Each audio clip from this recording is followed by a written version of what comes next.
directorsinvestments.com। इस वीडियो के थ्रू मैं आपको बताऊंगा एक अपकमिंग आईपीओ के बारे में।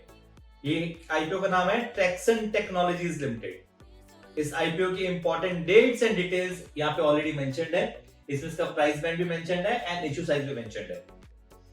इस आईपीओ में इन्वेस्ट करना चाहिए कि नहीं, ये सोच रहे हैं आप? कोई टेंशन ना लें, इस वीडियो को एंड तक देखें and then you will realise इस आईपीओ में इन्वेस्ट करें कि नहीं। ट्रैक्सन टेक्नोलॉजीज लिमिटेड ये कंपनी इनकॉर्पोरेट हुई थी 2013 में। ये क्या काम करती है? They are into the business of market intelligence. They provide database and customised solution to the respective companies. ये कंपनी टॉप 5 है in globally, top 5 globally in terms of providing database and customised solution worldwide. तो आप सोच सकते हैं कि company में अगर इतना हम टॉप 5 में मान रहे हैं तो कुछ तो कंपनी बात होनी चाहिए। जानते हैं और कंपनी इस टाइम जो प्रोवाइड करती है, they provide asset light business model and software solutions, जिसे हम SaaS कहते हैं। एंड इसके जो कस्टमाइज है, दे have got 662 million web domains and profiled over 1.84 million entities across 2003 feeds categories across industries, sectors, subsectors, geographies and globally as on 31st May 2020। ये technical point है तो डेफिनेटली कुछ पॉइंट्स है जो मैं भी आपको इजी इंग्लिश में नहीं बता सकता because these are certain technical points related to the company. But यहाँ पे कंपनी अपने बारे में बता रही है कि कंपनी की ये पॉइंट्स है, ये इंपॉर्टेंट फीचर्स हैं। Company has got 3,271 users and across 1,139 customer accounts over 58 countries. And as on this data is as on June 30th, 2022. And इसके साथ-साथ कुछ कंपनी के ऐसे क्लाइंट्स भी हैं जो कि Fortune 500 में भी हैं। तो कस्टमर्स, कुछ अच्छे कस्टमर्स भी हैं कंपनी के पास।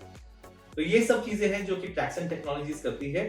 तो Turkson technologies is basically a database and a solution based or a customized based solution provider to the respective companies। Company की जो स्ट्रेंथ है, स्ट्रेंथ पे जानते हैं कि स्ट्रेंथ क्या है। They are one of the leading providers of market intelligence in the world। मैं वर्ड यूज कर रहा हूँ in the world, तो this is an important point।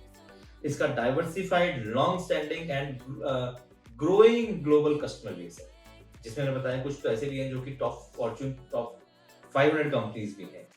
Simultaneously in-house developed scalable and secure technology platform। ये important है कि किसी पे भी डिपेंडेंट नहीं है, तो that's a important point. Significant cost advantage from India based operations, because India से लोग काम कर रहे हैं तो डेफिनेटली कॉस्ट एडवांटेज तो है ही है। Simultaneously एक्सपीरियंस प्रमोटर्स है, बोर्ड ऑफ डायरेक्टर्स एक्सपीरियंस है, सीनियर मैनेजमेंट एक्सपीरियंस है and they have got very good marquees investors who are supporting this. तो ये तो हुआ अच्छी बातें जो हमने कंपनी की स्ट्रेंथ पे बताया है। अब हम जानते हैं कि कंपनी की क्या फाइनेंशियल्स में भी स्ट्रेंथ है। कंपनी की फाइनेंशियल स्ट्रेंथ आपके सामने ये है। कंपनी की जो फाइनेंशियल देख के लगता है कि कहीं ना कहीं कुछ गड़बड़ दिखनी शुरू हो गई है। अगर हम 31 मार्च 2021 का प्रॉफिट आफ्टर टैक्स देखेंगे तो -4 करोड़ है, जो कि 30 जून 2002 की हम अगर फिगर्स देखेंगे तो +0.92 CR। नेटवर्थ देखेंगे तो 31 मार्च 2021 को थे 22 करोड़ और 30 जून 2022 को भी है approximately 22 crore. Reserves and surplus 21 crore से 31 मार्च 2021 में, जो कि 30 जून 2022 को कम हो गए हैं 12.95 CR। अगर हम टोटल एसेट्स पे नजर डालें लास्टली तो 31 मार्च 2020 में 52.38 CR के टोटल एसेट्स थे, जो कि 30 जून 2022 को कितने हो गए? ओनली 56.6। सो फाइनेंशियल्स ने दिखा दिया शीशा, और उसमें क्या दिखा कि कंपनी के फाइनेंशियल्स में जान नहीं है, विच इज अ कंसर्न। अगर हम कंसर्न पे शुरू हो गए हैं तो क्या क्या और कंसर्न्स है? फाइनेंशियल्स तो अच्छे नहीं है। दूसरा बिगेस्ट कंसर्न है कि failure to attract new clients and maintaining existing clients. अगर आप न्यू क्लाइंट्स अट्रैक्ट नहीं करेंगे और अपने एक्जिस्टिंग क्लाइंट्स को मेंटेन नहीं करेंगे तो आपका तो डाटाबेस कम होता जाएगा, and that is a bigger concern. Simultaneously revenue from operations is gained from subscriptions.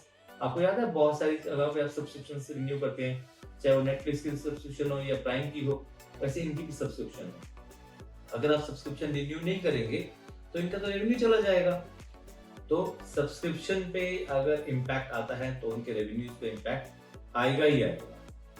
Third important is interruptions on performance problems associated with platforms and business। बहुत सारे ऐसे सिचुएशन आती हैं कि सर्वर्स डाउन है इंटरनेशनली या कुछ इंपॉर्टेंट टेक्निकल पॉइंट्स डाउन है, तो definitely that has an impact on it. इसके साथ साथ जो है कि unable to obtain and maintain accurate comprehensive and reliable data. Sometimes ये डाटा क्या होता है, मिसयूज हो जाता है एंड अदर इम्पैक्ट आ जाते हैं, तो कहीं ना कहीं कंपनी की क्रेडिबिलिटी पे इम्पैक्ट आता ही आता है। And lastly I would say कि company also faces lots of claims and challenges. बहुत सारे चैलेंजेस फेस करती है फ्रॉम डिफरेंट ऑनर्स और फ्रॉम डिफरेंट पीपल जिनका वो डाटा निकालते हैं, दिस इज कि तुम्हारा ये डाटा गलत है, and they go into some law suits and all that problem. तो ये एक अदर प्रॉब्लम है जो कि कंपनी फेस करती है। सो कंपनी के प्रॉब्लम्स अब ज्यादा दिखने लगे हैं, स्ट्रेंथ अब कम दिखने लगी है। Financials definitely one of the key areas, मैं हमेशा से जानता हूँ कि mirror of a company are their financials. तो फाइनेंशियल्स तो अच्छे नहीं है, रिस्क कैटेगरी रिस्क ज्यादा है। सो अब हम ये जानते हैं कि इस पैसे को जो यूटिलाइज कर रहे हैं 309 करोड़ को कहाँ डालेंगे। They are going to use this for general corporate purpose. और ये कौन शेयर्स कहां से अलॉट हो रहे हैं, जो आपके ऑनर्स है, जो एग्जिस्टिंग शेयर होल्डर्स हैं, they are selling up their stake. अगर सेलिंग अप देयर स्टेक हो रहा है तो रिस्क तो है ना बाबा। तो मुझे ये आईपीओ नहीं समझ आया। अगर हम इलेक्ट्रॉनिक स्मार्ट के आईपीओ, जो मैंने 2 दिन पहले वीडियो बनाई थी, उसको देखें और उसको देखें, तो electronic smart is far better. Company की जो वैल्यूएशन है, कंपनी का जो प्राइस बैंड है, that is also not that aggressive, not that attractive. तो मेरे हिसाब से आपको इस आईपीओ को छोड़ देना चाहिए। जब ये आईपीओ खुलेगा तो आप लिस्टिंग में लीजिए ना, लिस्टिंग में डिस्काउंट में खुलेगा, उम्मीद तो यही है कि डिस्काउंट में खुलेगा, बाकी पता नहीं, बट इस आईपीओ को छोड़ दीजिए, अवॉइड करिए। सो thumbs down for this IPO. आप मेरे साथ मेरे सोशल मीडिया प्लेटफॉर्म पे जुड़े रह सकते हैं, जहां पे मैं साइमल्टेनियसली बहुत सारी डिटेल्स आपको भेजता रहता हूं। आप मेरे YouTube चैनल को लाइक एंड सब्सक्राइब जरूर करें। Thank you.